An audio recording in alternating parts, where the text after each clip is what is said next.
Uy, maring. Kangit-ngit ba ni mo din na maring? Nagunsa day ka? Ay, nag-research ko. Unsay mong gi-research? Ay, nag-research ko atong about sa astrology o dark psychology.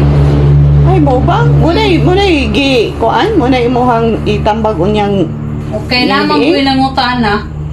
Namang ko ilangutana sa ako. Unya. Lisod mapudog. Mutubag ta nga watay research, no? Inoon pod no? Lisod, data kabalo. So, ito pagtubag na. Wala ba dito hanawan eh. Kung kita mo basa. So puspusa na gyud ay na gyud pertin. Puspusan din kayo. Perti na gyud day ni.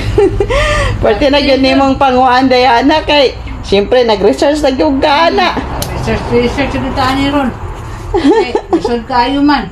Mopod no? Tanong ta dita katubag. Mopod. Nga.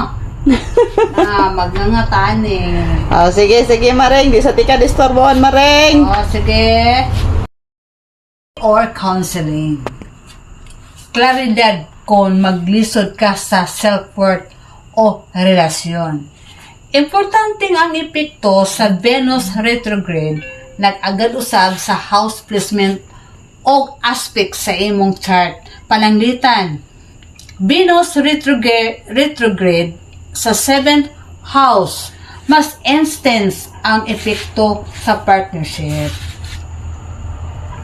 Venus retrograde square yung panahon na makapukaw sa imong natal placement. Take away, ang Venus retrograde sa birth chart dili dautan.